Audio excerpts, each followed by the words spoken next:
आजच्या व्हिडिओमध्ये आपण भाऊबीजेची कथा पाहणार आहोत। एक आटपाट नगर होतं। त्या नगरामध्ये एक म्हातारी राहत होती। तिला एक मुलगा आणि एक मुलगी होती। मुलीचे लग्न झाले होते आणि ती दूर देशामध्ये राहत होती। घरच्या गरीब परिस्थितीमुळे त्या मुलाला आपल्या बहिणीच्या घरी जाणे जमत नसे आणि बहिणीच्या घरी देखील सासरचा गोतावळा फार मोठा असल्यामुळे तिला देखील भावाकडे यायला जमत नसे। एका वर्षी दिवाळीमध्ये त्याने विचार केला की यावेळेस भाऊबीजेला आपण आपल्या बहिणीच्या घरी जावे। त्याने आपल्याला बघा जमेल तशी बहिणीसाठी साडी चोळी घेतली आणि बघा आपल्या लेकीला भाऊ भेटायला जाणार म्हणून आई देखील फार आनंदामध्ये होती। त्या काळामध्ये बघा वाहतुकीची काही जास्त सुविधा नव्हती आपल्याला बघे, त्यामुळे आपल्या बहिणीच्या घरी भाऊ जो जाण्यासाठी निघणार होता तर तो पायीच निघाला होता। तर एक जंगल पार केल्यानंतर त्याला वाटेमध्ये एक नदी जी आहे तर ती लागली। ती नदी जी आहे तर ती त्याला म्हणू लागली, मी तुझा काळ आहे आणि मी तुला माझ्यासोबत वाहून घेऊन जाणार आहे। तेव्हा तो त्या नदीला म्हणाला की मी खूप वर्षानंतर माझ्या बहिणीला भेटण्यासाठी जात आहे। खूप वर्षे झाले आम्ही एकमेकांना भेटलो नाही, तेव्हा मला तू आत्ता जाऊ दे आणि बहिणीला भेटून आल्यावर येताना तू मला वाहून घेऊन जा। नदीला त्या भावाचे हे जे बोलणे आहे ते बोलणे ऐकून दया येते। ती मागे सरकते आणि त्याला म्हणते की येताना मी तुला सोडणार नाही। नदीला वंदन करून तो पुढे जातो। ती नदी पार केल्यावरती पुढे थोड्याच अंतरावरती त्याला एक नाग भेटतो। तो नाग देखील त्या मुलास म्हणतो की मी तुझा जो आहे तो काळ आहे, मी आता तुला दंश करणार आहे। तेव्हा तो त्या नागास पुन्हा सांगतो की मी बऱ्याच वर्षापासून माझ्या बहिणीला भेटलेलो नाही। आता दिवाळीचा सण सुरू आहे, त्यातल्या त्यात उद्या भाऊबीज आहे, मी तिला भेटतो आणि येताना तू मला दंश कर। त्या भावाचे हे बोलणे ऐकून नागही गहिवरतो आणि त्या मुलाला सांगतो, ठीक आहे, तू तुझ्या बहिणीला भेट, पण येताना मी तुला सोडणार नाही, मी तुला दंश जो आहे तर तो करणारच आहे। तो भाऊ त्या नागाचे आभार मानतो आणि पुढे जाण्यास निघतो। आता तो एक डोंगर पार करून दुसऱ्या जंगलामध्ये शिरतो, तेव्हा त्याच्यासमोर एक वाघ देखील येऊन उभा राहतो। तो वाघ सुद्धा त्याला सांगतो की मी तुझा काळ आहे, आता मी तुला खाणार आहे। तेव्हा भाऊ म्हणतो, भाऊबीज आहे उद्या, बहीण माझी वाट पाहत असेल, माझ्या वाटेकडे ती डोळे लावून बसली असेल, मी तिला जाऊन भेटतो आणि येताना तू मला खा। त्याचे हे बोलणे ऐकून वाघ सुद्धा शांत होतो आणि त्याला सांगतो की बरं ठीक आहे, तू तुझ्या बहिणीला भेट, भाऊबीजेला ती तुझी वाटच पाहत असे, पण येताना मात्र मी तुला नक्कीच खाणार हे तू लक्षात ठेव। आणि त्याचेही आभार मानून भाऊ पुढे निघून जातो। अशा तऱ्हेने तो आपल्या बहिणीच्या घरी जातो। तो दारामधून बहिणीला आवाज देतो, तेव्हा बहीण जी आहे तर ती सुतकात असते। ती भावाचा आवाज ऐकते, पण तितक्यात त्या सुताचा कात तुटतो। तेथे असे मानले जाते की जर बघा सुताचा कात तुटला तर ते अशुभ असते, म्हणून ती भावाचा आवाज ऐकूनही त्याला पुन्हा प्रतिसाद देत नाही। भावाला वाईट वाटते की मी इतक्या दुरून बहिणीला भेटण्यासाठी आलो, पण बहीण मात्र साधा मला प्रतिसाद देखील देत नाही। तो निराश होऊन माघारी जाण्यासाठी वळतो। तेवढ्यात बहीण जी आहे ती विणत असलेल्या त्या सुताचा कात पुन्हा जुळतो। बहीण तशीच उठते आणि पुन्हा दाराशी पळत जाते आणि आपल्या भावाला आवाज देते। भाऊ निराशेने तिच्याकडे पाहतो, तेव्हा ती घडलेला प्रकार भावाला सांगत असते। भावाला पाहून तिला खूप आनंद झालेला असतो। तिला काय करावे हे सुचत नसे। ती शेजारी राहत असलेल्या आपल्या मैत्रिणीकडे जाते आणि तिला विचारते, आपल्या घरी आपली प्रेमाची जवळची व्यक्ती घरी आली तर काय करावे। तेव्हा तिची मैत्रीण तिला चेष्टेने सांगते, तू तेलाने घर सारव आणि तुपाने तांदूळ शिजव। बहीण इतक्या आनंदात असते की तिला मैत्रीण नेमकं काय सांगत आहे हे सुद्धा लक्षात येत नाही। ती धावत पळत आपल्या घराकडे येते आणि तेलाने घर सारवते आणि तुपामध्ये तांदूळ शिजायला टाकते। बराच वेळ झाला तरी तेलाने सारवलेले घर जे आहे तर ते वाळत नाही आणि तुपात शिजायला टाकलेला भात सुद्धा शिजत नाही, तांदूळ जे आहेत ते सुद्धा शिजत नाहीत। भावाला मात्र खूप भूक लागलेली असते। तो तिला सांगतो, ताई मला खूप भूक लागलेली आहे, काहीतरी खायला दे। ती पुन्हा तांदळाकडे पाहते तर ते काही शिजलेलेच नव्हते, म्हणून ती पुन्हा पळतच शेजारणीकडे जाते आणि तिला सांगते की अगं, तू सांगितल्याप्रमाणे मी तेलाने माझे घर सारवलेले आहे, तुपामध्ये तांदूळ शिजायला टाकलेला आहे, पण तांदूळ जे आहेत तर ते काही केल्या शिजत नाही आणि घर काही वाळत नाही। तेव्हा तिची मैत्रीण हसू लागली आणि तिला म्हणाली, अगं मी तर तुझी चेष्टा केली होती, तू तर खरंच तसं केलंस. आता घरी जा आणि तांदूळ टाक आणि शेणाने घर सारव. बहीण पुन्हा लगबगीने येते आणि बघा दुधामध्ये तांदूळ टाकते आणि शेणाने घर सारवते. ती पटकन खीर बनवते आणि भावाला पोटभर जेवायला देते. भाऊ मोठ्या आनंदाने जेवण करतो. त्याच्यानंतर बघा जेवण केल्यानंतर ती आपल्या भावास ओवाळते. नंतर भाऊ जो आहे तर तो घरी जाण्यास निघतो. बहीण प्रेमाने जात्यावरती गहू दळते आणि त्याला लाडू बनवून देते. ते लाडू तो आहे ना बरोबर घेतो. त्याच्या मनामध्ये येते की बहिणीने इतक्या प्रेमाने लाडू दिले आहेत, पण मी तर हे लाडू घेऊन घरापर्यंत पोहोचू शकणार नाही, कारण पुढे जो आहे तो माझा काळ वाघ, नाग आणि नदीच्या रूपामध्ये उभा आहे. पण तो काहीही न बोलता बहिणीला आनंदाने निरोप देतो आणि तितक्यात बघा थोड्याच वेळात तिची मुलं जी आहेत ती घरी येतात आणि आम्हाला काहीतरी खायला दे म्हणून तिला बोलू लागतात. तेव्हा तिने भावासाठी बनवलेले लाडू घेते आणि मुलांना खाण्यासाठी देऊ लागते. पाहते तो काय ते लाडू हिरवे झालेले असतात. ती धावत पळत जात्याकडे जाते आणि पाहते तो काय त्या जात्यामध्ये एक मेलेला साप पडलेला असतो. हे सारं पाहून ती खूप घाबरून जाते आणि भाऊ ज्या दिशेने गेला त्या दिशेने पळत सुटते. तिच्या मनामध्ये खूप सारे बरे वाईट विचार येऊ लागतात.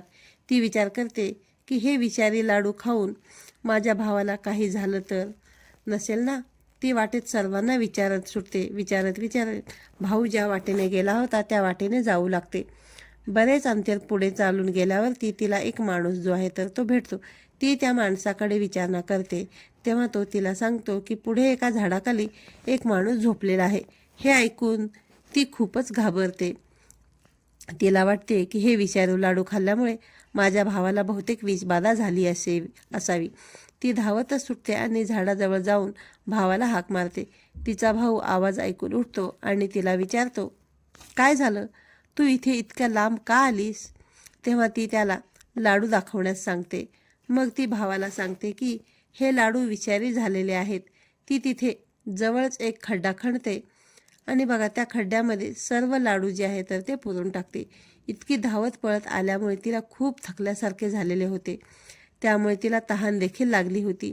म्हणून ती भावास पाणी मागते, पण त्याच्याकडेही पाणी नसते. म्हणून तो काय करतो, जवळपास कुठे पाणी आहे का हे पाहतो असे तिला सांगतो. पण ती भावालाच म्हणते की तू पाणी कशामध्ये आणशील, त्यापेक्षा मीच जाऊन पाणी पिऊन येते. तेव्हा ती जवळच असलेल्या तळ्याजवळ जाते आणि तेथील पाणी पिते. तेव्हा तिच्या दृष्टीस एक म्हातारी पडते.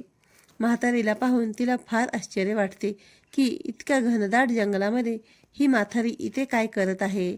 ती म्हातारीच्या थोडंसं जवळ जाते आणि म्हातारीला जाऊन विचारते की आजी आपण कोण आहात? इतक्या घनदाट जंगलामध्ये तुम्ही एकट्या काय करत आहात? तेव्हा ती म्हातारी तिला सांगते की मी काळ आहे. एका बहिणीचा एकुलता एक भाऊ तिला खूप वर्षानंतर भेटण्यासाठी गेलेला आहे. मी त्याचीच वाट जी आहे तर ती पाहत आहे. हे ऐकून ती बहीण खूप घाबरते आणि विचार करते की माझा भाऊ देखील मला खूप वर्षांनी भेटण्यासाठी आलेला आहे. थोडीशी हिंमत करून ती त्या म्हातारीला यावरती उपाय देखील विचारते. तेव्हा म्हातारी म्हणते की त्याच्या बहिणीने जर त्याला शिव्या दिल्या, त्याला वाईट बोलली, त्यासोबतच बघा त्याच्यासोबत वेडी बनवून राहिली तरच त्याचे प्राण जे आहेत तर ते वाचतील. त्या भावावरती 7 वेळा काळा आहे ना तो घाला घालणार आहे. पण यातून जर का त्या बहिणीने त्या भावास वाचवले तर पुढे जाऊन कुणीही त्याच्या केसाला सुद्धा धक्का लावू शकणार नाही. हे सारे ऐकून बहीण लगेचच ठरवते की मी माझ्या भावासाठी वेडी झाली तरी देखील चालेल. मला काहीही करून मला माझ्या भावाचे जे प्राण आहेत तर ते वाचवायचे आहेत. त्यानंतर ती तिच्या भावाकडे जाते आणि त्याला सांगते की तू आहे ना मी तुझ्याबरोबर तुला सोडण्यासाठी येत आहे. तेव्हा भाऊ तिला सांगतो, ताई पुढे वाघ, नाग आणि नदी माझा काळ बनून उभे आहेत. हे ऐकून ती भावास म्हणते की तू इथेच थांब, मी लगेच घरी जाऊन येते. त्यानंतर आपण दोघे सोबतच घरी जाऊ. घरी गेल्यावरती घरामधून मांस, दूध आणि साडी चोळी घेते. ती लगेचच भाऊ जिथे थांबलेला होता तिथे जाऊन पोहोचते. त्यानंतर ते दोघेजण पुढच्या प्रवासाला सुरुवात करतात. जंगलामधून जात असताना वाघ भावाच्या समोर येतो. वाघ भावाला खाण्यासाठी पुढे सरसावणार तेव्हा बहीण त्याच्यासमोर मांस टाकते. तो वाघ आहे ना ते मांस घेतो आणि जंगलामध्ये निघून जातो. आणखी थोडेसे पुढे अंतर चालून गेल्यावरती नाग भावाला दंश करण्यासाठी येतो. तेव्हा ती लगेचच त्या नागाला दूध देते. नाग दूध पितो आणि निघून जातो. जंगल पार करून ते दोघे नदीजवळ पोचतात. आता नदी बघा त्याला बुडवण्यासाठी येत असते. तेव्हा बहीण लगेचच तिचा साडी चोळी देते आणि तिची पूजा देखील करते. त्यामुळे नदी लगेचच मागे सरकते. त्यानंतर ते दोघेही घरी पोहोचतात. घरी पोहोचल्यावरती तो आपल्या आईला सांगतो की बहिणीने कसे आपले 3 वेळा प्राण वाचवलेले आहेत. पण तेव्हा मात्र की त्याला शिव्या देऊ लागते आणि खूप वाईट साईट बोलून अपशब्द बोलू लागते. काही वेळाने ती अगदी वेड्यासारखी करायला लागते. सर्वजण तिची ही अवस्था पाहून खूप हैराण होतात की तिची ही अशी अवस्था का झाली, ही अशी का वागत आहे. सर्वजण तिला जे आहेत ना तर ते समजवण्याचा प्रयत्न करू लागतात. पण ती मात्र वेड्यासारखंच वागत राहते. यामुळे सर्वजण तिला वेडी झाली असे समजतात आणि वेडी म्हणून चिडवू लागतात. ती रोज आपल्या भावास शिव्या देत असते आणि त्याला अपशब्द देखील बोलत असते. थोड्याच दिवसामध्ये तिच्या भावाचे लग्न जे आहे ना तर ते ठरते. आता लोक तिला बोलू लागतात की तुझी बहीण जी आहे तर ती वेडी आहे, पण ती तुझ्यासाठी नशीबवान आहे, कारण ती आली आणि तुझे लग्न जमले. आता त्याचा साखरपुडा ठरलेला होता. तेव्हा ती आपल्या भावास शिव्या देऊ लागली आणि म्हणू लागली की अगोदर माझा साखरपुडा कर, त्यानंतरच त्याचा साखरपुडा करा. तिला फार समजावूनही ती काहीही समजून घेत नव्हती. तेव्हा तेथील एक वृद्ध महिला म्हणाली की तुझी बहीण तशी पण वेडीच आहे. तिला सांग की तुझा साखरपुडा आहे. जेव्हा तुझा साखरपुडा सुरू असेल तेव्हा तिला तुझ्या बाजूलाच बसव. आणि तिला काय कळतं, बहिणीला देखील हेच हवं असतं की काहीही करून तिला तिच्या भावाच्या शेजारीच थांबायची असते. जसा साखरपुडा सुरू झाला तशी ती बघा मंडपामध्ये आग लागते. पण बहीण मात्र सावध असल्यामुळे ती लगेचच आग विझवते. पुन्हा एकदा भावावरचे संकट टळते. आता घरामध्ये तिच्या भावाच्या लग्नाची जोरदार तयारी सुरू होते. तेव्हा तेथेही वेडेपणा ती करायला लागते. ते सर्वांना सांगू लागते की आधी माझे लग्न लावा, त्याच्यानंतरच त्याचे करा. तिच्या या वेडेपणामुळे तिला लग्नात देखील भावाच्या जवळच उभे करतात आणि त्यानंतर लग्न लागतं. लग्न झाल्यानंतर जेव्हा नवरा मुलगा बाहेर पडू लागतो तेव्हा ती सांगते की पुढच्या दाराने नाही जायचं, मागच्या दाराने जा. ती काहीही ऐकत नसल्यामुळे तिच्या मनशांतीसाठी नवरदेवाला पुढच्या दाराने न नेता मागच्या दाराने बाहेर काढले जाते. तितक्यात पुढच्या दाराचा जो सर्व मंडप आहे तर तो खाली कोसळतो. पुन्हा एकदा ती असे करून आपल्या भावाचे प्राण जे आहे तर ते वाचवते.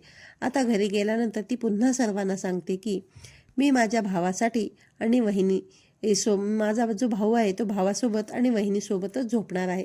तेव्हा सर्वजण तिला खूप समजवण्याचा प्रयत्न करतात. मात्र ती आपल्या हट्टाला पेटलेली असते. मला नवरा नवरीच्या खोलीतच झोपायचे आहे. काहीही करून ती ऐकायला तयार नसल्यामुळे सर्वजण त्या गोष्टीसाठी सुद्धा तिला होकार देतात व ती नवरा नवरीच्या खोलीमध्ये झोपते. भाऊ आणि वहिनी झोपी जातात पण तिला मात्र झोप येत नाही. ती जागीच असते. मध्यरात्रीच्या वेळी त्या खोलीमध्ये एक नाग येतो. बहीण मात्र जागीच असल्यामुळे ती जशी त्याला पाहते तशी लगेच कोराडीने त्याचे 3 तुकडे करते. ते तुकडे टोपलीखाली झाकून आता बिनधास्तपणे झोपी जाते. कारण आता तिच्या भावावरचा धोका पूर्णपणे जो आहे तर तो टळलेला होता. आज खूप दिवसानंतर ती इतक्या निर्धास्तपणे झोपलेली होती. सकाळी नवरा नवरी उठून जातात पण तिला मात्र जाग येतच नाही. तिची आई सर्व पाहुण्यास म्हणते की पुन्हा ती उठली तर वेड्यासारखी करेल, म्हणून मी पटापट जे आहे ते आवरून घेते. आई सर्व पटापट आवरून घेते आणि पाहुण्यांना देखील सांगते की आपापल्या परीने घरी रवाना करते ती पाहुण्यांना. बहीण जेव्हा उठते तेव्हा पाहते की घरात कुणीही पाहुणे मंडळी नाहीत. तेव्हा ती आपल्या आईस विचारते की सर्व पाहुणे कुठे गेले, तू सर्वांना लगेच इथे घरी बोलव. त्याप्रमाणे आई सर्व पाहुण्यांना घरी बोलावते. मग ती त्या सर्व पाहुण्यांना सांगते की मी वेडी नाही. माझ्या भावावरती जीवाचे संकट होते. काळ त्याच्या मागे लागलेला होता. त्याला वाचवण्यासाठी आणि वरील हा जो धोका आहे तो धोका टाळण्यासाठी मी त्याला वाईट साईट बोलले आणि वेड्यासारखे वागणे हा एकच उपाय मला होता, म्हणून मी तशी वागली आहे. आता मात्र माझ्या भावावरचा काळ टळलेला आहे. रात्री देखील एक नाग त्याचा काळ बनून आलेला होता, पण मी मात्र त्याला मारून टाकले आणि त्याचे तुकडे करून टोपलीखाली झाकून ठेवलेले आहेत. सर्वजण आत जाऊन टोपली खाली पाहतात, तो तेथे खरंच नागाचे तुकडे जे आहेत ना तर ते पडलेले होते. तेव्हा सर्वांना बहिणीवरती विश्वास बसतो की ती जे काही बोलत आहे ते खरेच सांगत आहे. तेव्हा ती सांगते की आता माझ्या भावावरील संकट जे आहे तर ते टळलेले आहे, त्यामुळे अगोदर माझ्या सासरी पाठवणी करा आणि मग तुम्ही सर्वजण जे आहेत तर ते तुमच्या घरी जा.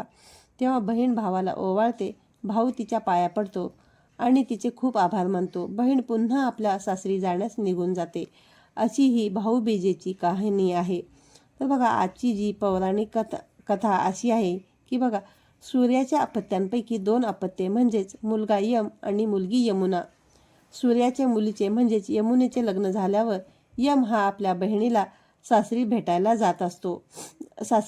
जात नसे. यमाला माहीत होते की तो मृत्यूची देवता आहे.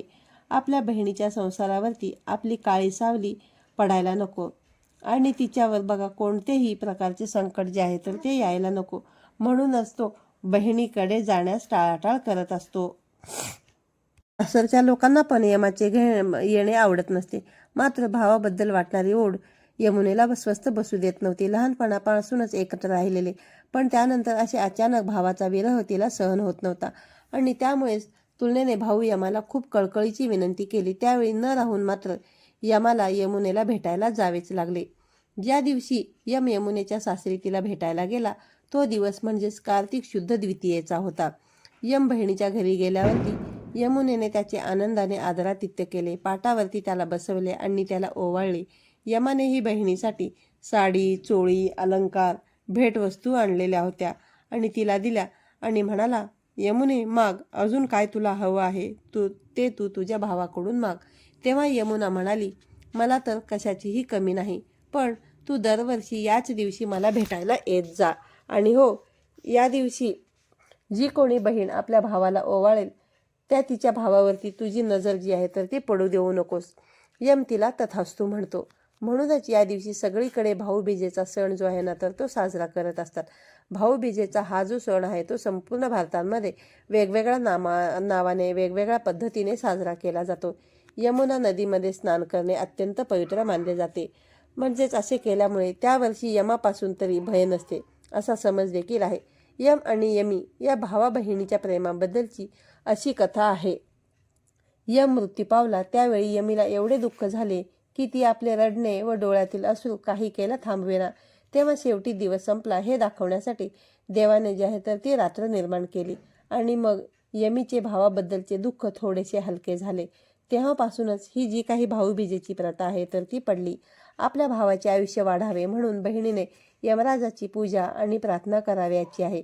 या दिवशी बहीण भावाला आरती ओवाळते, त्याची पूजा करते, त्याचे औक्षण करत असते, त्याला प्रेमाचा टिळा लावत असते. भाऊसुद्धा बघा, तो टिळा जो आहे तो बहिणीच्या निस्वार्थी प्रेम भावना व्यक्त करत असतो. भावाची पूजा म्हणजेच यमराजाच्या पाशामधून मृत्यूपासून भावाची सुटका व्हावी व आपला भाऊ आहे तो चिरंजीव राहावा, हा याच मागचा उद्देश असतो. भाऊ आपल्या बघा यथाशक्तीप्रमाणे पैसे, कापड, दागिना असे वस्तू ओवाळणी म्हणून बहिणीला देत असतो. जवळचा किंवा दूरचा भाऊ नसल्यास चंद्रास म्हणजे चांदोबाला ओवाळण्याची देखील पद्धत आहे.